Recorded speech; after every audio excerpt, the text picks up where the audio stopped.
welcome to Spectrum Academy. So this is the online lecture series for the 11th standard physics student. In last session we have studied the different concepts regarding motion in one dimension. In that we have studied what do you mean by rest motion, what do you mean by motion, and what do you mean by frame of reference. Also we have studied the different types of motion, that means the motion in one dimension, motion in two dimension, and motion in three dimension. That was the introductory session. Now today we are going to see in this series the real and the exact thing about the motion in one dimension. So this is the session number 2. So in this session we will study the position, distance and displacement. These are the three concepts that we have to study. So first of all, so what do you mean by position? अब position क्या होती है? Last lecture में हमने देखा कि अगर हमें कोई मोशन का स्टडी करना है तो हमें फ्रेम ऑफ रेफरेंस चाहिए. Frame of reference means the observer with clock in his hand. Frame of reference means the origin where all the three axes x, y and z axis intersect each other, and at that intersection, at that origin, there is observer with the watch in his hand, so that he can study the respective motion very well. अब position क्या होती है? हमें position find out करना है, position के बारे में बताना है. कोई मोशन है, अगर ये ट्री हम कंसीडर कर रहे हैं, इस ट्री की पोजीशन बताना है तो हमें कुछ रेफरेंस पॉइंट चाहिए, यानी फ्रेम ऑफ रेफरेंस चाहिए. अगर मैं कोई भी फ्रेम ऑफ रेफरेंस कंसीडर कर लूं और वो फ्रेम ऑफ रेफरेंस ये ए नंबर लाइन पर 0 पर है, या हमारा ओरिजिन है, या एक कोई फ्रेम ऑफ रेफरेंस है, तो उस फ्रेम ऑफ रेफरेंस के लिए इस ट्री की पोजीशन क्या होगी? अगर ये पूरी नंबर लाइन मीटर स्केल पर है, मीटर स्केल, यानी this is 1 metre, 2 metre, 3 metre, 4 metre, this is 1 metre, 2 metre, but this is in left side, this is in right side. So on the right side I have taken all these values as a positive, in the left side I have taken all the values as negative. Negative means left side, positive means the right side. अब ये observer है, यहाँ पे जो frame of reference है, इसके लिए जो ये ट्री है ये कितने डिस्टेंस पर है?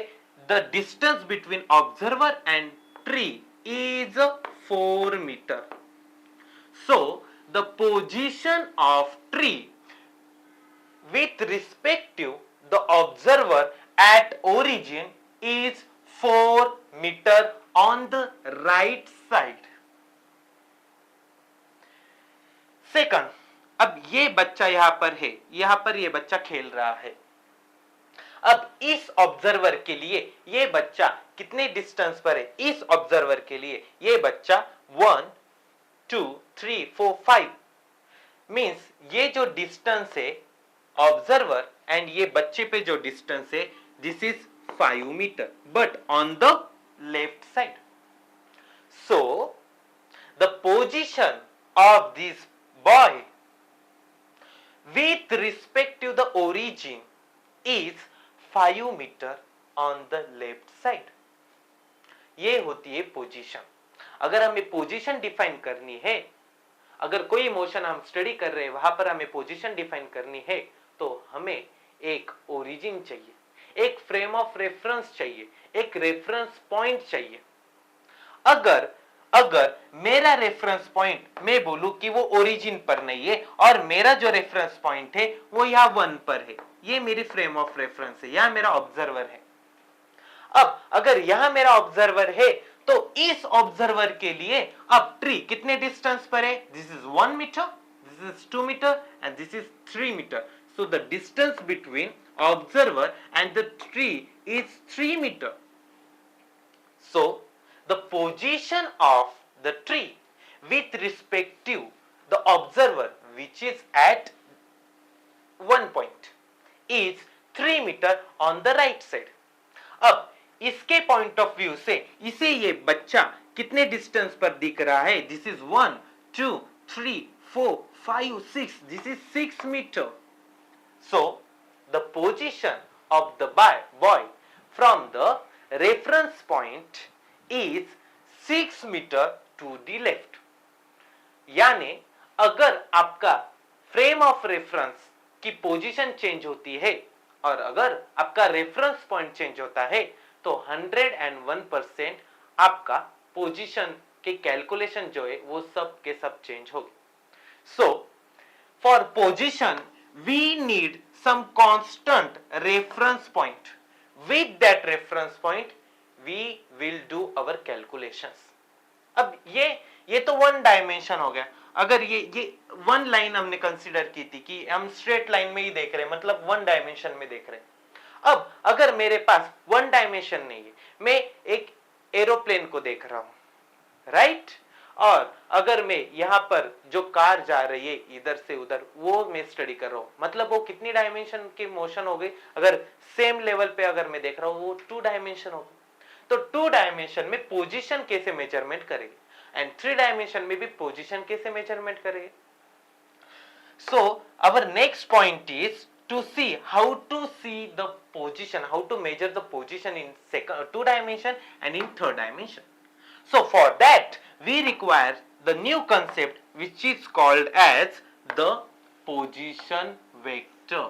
Now what do you mean by position vector? In vector analysis, that means in the section of mathematical physics of 11th standard, you all have studied the different types of vectors. And what do you mean by vectors? Vectors मतलब एक ऐसी quantity होती है जिसे magnitude भी होता है और उसके साथ कोई डायरेक्शन भी होती है. अब अगर हमने ले लिया कि स्पीड यानी कितने स्पीड से हमारी कार आगे जा रही है, ये हम यही बोल रहे हैं कि स्पीड. यहां पर हम सिर्फ मैग्नीट्यूड बता रहे हैं, यानी ये एक स्केलर क्वांटिटी. लेकिन अगर मैं बोलूं कि वेलोसिटी कितनी है, वेलोसिटी मतलब मैग्नीट्यूड भी बताना चाहिए और उसके साथ हमें उसकी डायरेक्शन भी बतानी चाहिए. यानी ये कार इस वेलोसिटी से नॉर्थ डायरेक्शन में जा रही है. अब यहां डायरेक्शन भी बता रहे हैं, वेलोसिटी का मैग्नीट्यूड भी बता रहे हैं, यानी यह डायरेक्शन प्लस मैग्नीट्यूड आ रहा है, यानी ये एक वेक्टर क्वांटिटी आ गई है. सो कुछ स्केलर क्वांटिटीज होती है, कुछ वेक्टर क्वांटिटीज होती है. अब पोजीशन, मैंने लास्ट एग्जांपल में आपको बताया कि पोजीशन कैसे हम देखते हैं कि राइट साइड में क्या है, लेफ्ट साइड में क्या है. तो ये भी कौन सी वेक्टर, ये एक वेक्टर क्वांटिटी आती. हम डायरेक्शन देख रहे हैं कि यहां से जो पेड़ है वो कौन से डिस्टेंस पर है और कौन से एंगल पर है, यानी कौन सी दिशा में है, डायरेक्शन बता रहे. So something we should know about the position vector, कि ऐसा वेक्टर जो हर चीज के हमें पोजीशन बताता है. पोजीशन बताते वक्त वो उस पोजीशन का मैग्नीट्यूड बताता है कि कितने डिस्टेंस पर है, साथ में कि वो रेफरेंस पॉइंट से कितने एंगल पर है, यानी कौन सी दिशा में है. सो ये डायरेक्शन भी बता रहा है. So that is nothing but the position vector. अगर मैं 3 डायमेंशन स्पेस कंसीडर करता हूं, this is my y axis, this is my x axis and this is my z axis. This is x, this is y and this is z. Now इसके साथ अगर मैं बोल रहा हूं कि मैं a पॉइंट को देख रहा हूं और मैं यहां पर हूं, यानी मेरी फ्रेम ऑफ रेफरेंस इंटरसेक्शन पर है जो हमने लास्ट टाइम देखी है.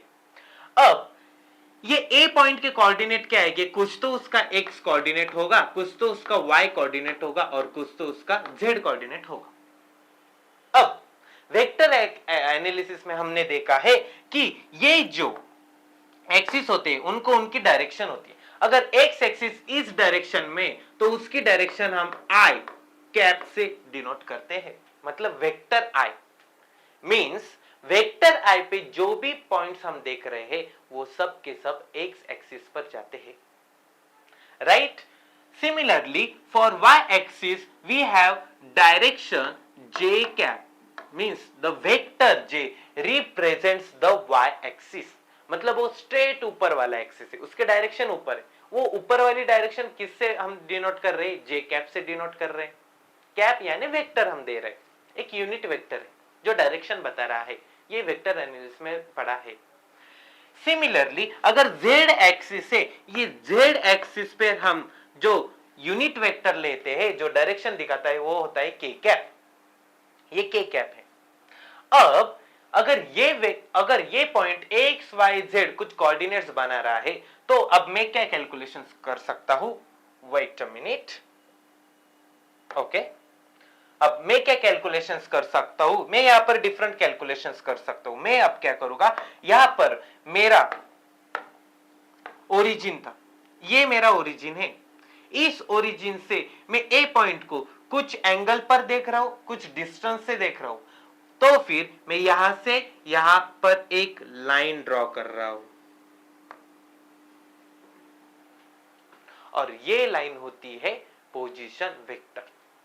यानी ये रेफरेंस पॉइंट देख रहा है ए पॉइंट को कुछ एंगल से और कुछ एक डायरेक्शन में।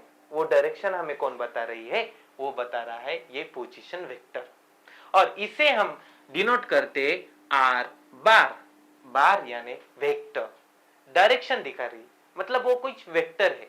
आर यानी डिस्टेंस, यहां से ए पॉइंट कौन कितने एंगल पर है और कितने डिस्टेंस पर है, आर वेक्टर। अब ये वेक्टर में कैसे लिखा जाएगा? अब वेक्टर एनालिसिस में आप लोगों ने देखा है कि वेक्टर में अब कैलकुलेशंस कैसे लिखते हैं। अगर ये आर वेक्टर ए पॉइंट का है तो हम क्या करेंगे, इसे वेक्टर में लिखेंगे कि जो ए पॉइंट है इसका एक्स एक्सिस पे कौन सा कोऑर्डिनेट आ रहा है? एक्स। वाई एक्सिस पे कौन सा कोऑर्डिनेट आ रहा है? वाई। जेड एक्सिस पे कौन सा कोऑर्डिनेट आ रहा है? जेड। लेकिन वेक्टर में लिखना है एक्स एक्सिस पे कोऑर्डिनेट आ रहा है एक्स, लेकिन उसकी डायरेक्शन क्या है? एक्स एक्सिस की डायरेक्शन होती है आई कैप, तो हम लिखेंगे आई कैप। प्लस वाई कोऑर्डिनेट आ रहा है वाई, उसकी डायरेक्शन आएगी जे कैप। प्लस जेड कोऑर्डिनेट आ रहा है जेड, उसकी डायरेक्शन आएगी के कैप। ये हो जाता है कुछ वेक्टर जहां पर एक्स एक्सिस की कोऑर्डिनेट उसके साथ उसकी डायरेक्शन बताई जा रही।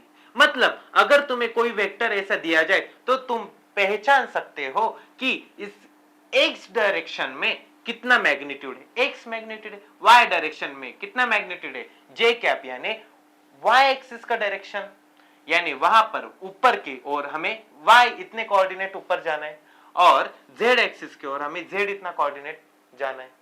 सो ये जो वेक्टर रेडी हमने किया है इसे हम कहते हैं पोजीशन वेक्टर। यानी वो क्या कर रहा है, ओरिजिन के रिस्पेक्टिव हमें ए पॉइंट की पोजीशन बता रहा है, राइट। ये ए पॉइंट की पोजीशन बता रहा है। अब जैसे हम एक एग्जांपल ले ली, राइट। अगर हम कोई एग्जांपल लेते हैं, सपोज मैं फिर से एक एक्सिस ड्रॉ कर रहा हूं। यहां पर है वाई एक्सिस, यहां पर है एक्स एक्सिस और यहां पर है जेड एक्सिस।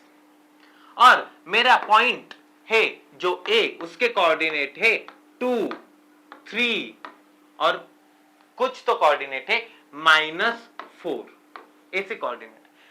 यानी एक्स एक्सिस पे 2, वाई एक्सिस पे 3 और जेड एक्सिस पे -4।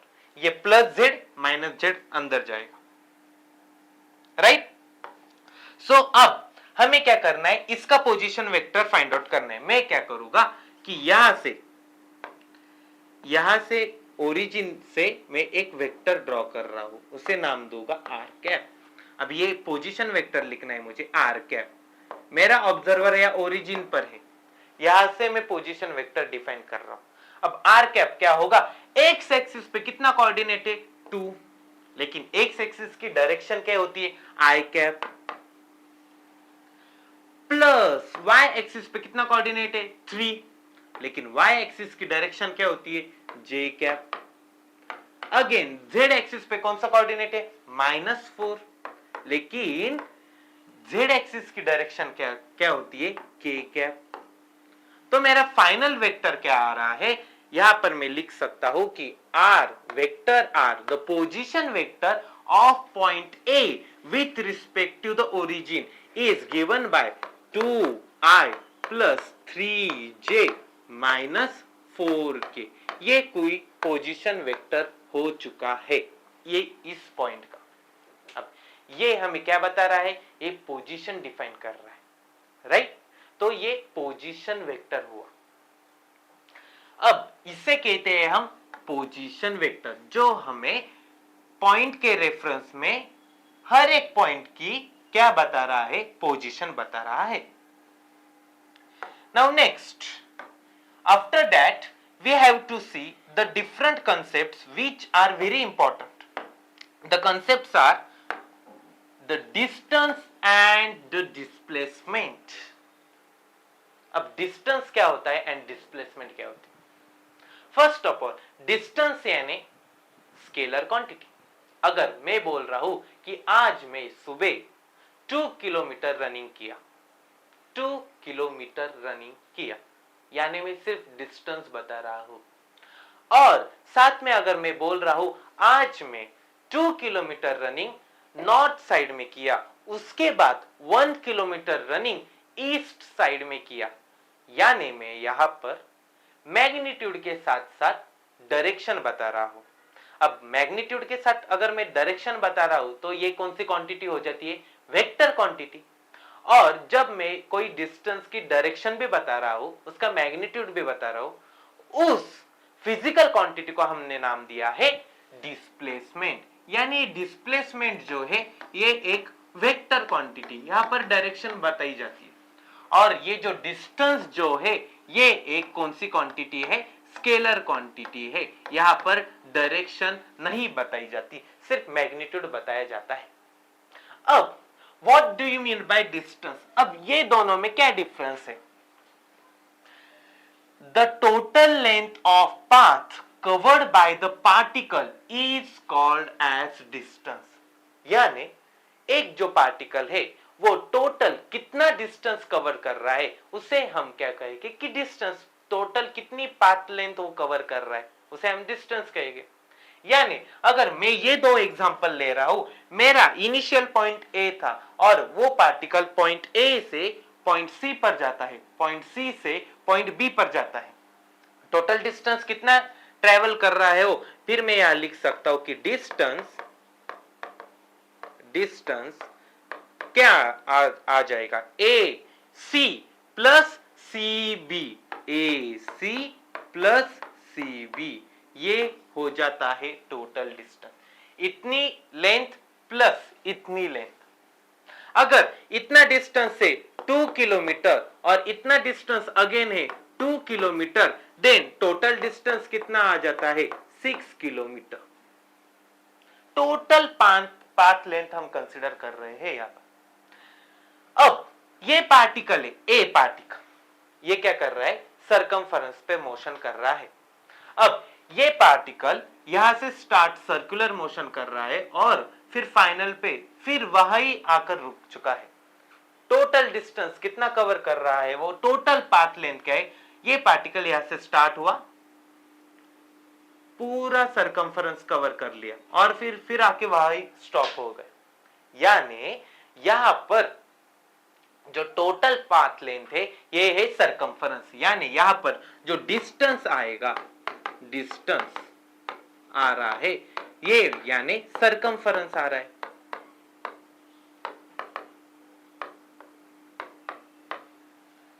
अगर ये सर्कुलर मोशन की जो रेडियस है ये कैपिटल आर होती है तो टोटल सरकमफरेंस कितना आता है, 2 पाई आर। यानी पार्टिकल ए पूरे सर्कल पर कितना डिस्टेंस कवर कर रहा है, 2 पाई आर। इतना जो सरकमफरेंस हो रहा है वो उतना डिस्टेंस क्या कर रहा है, कवर कर रहा है। इसे हम कहते हैं डिस्टेंस। अब डिस्टेंस तो पता चल गया, ये स्केलर क्वांटिटी थी। अब डिस्प्लेसमेंट क्या होती है। Now let us have a look on displacement. Okay, so this is distance. Now what do you mean by displacement? It is the minimum distance between the two position of the object and its direction is from initial to final position of the object. ये total path length नहीं है.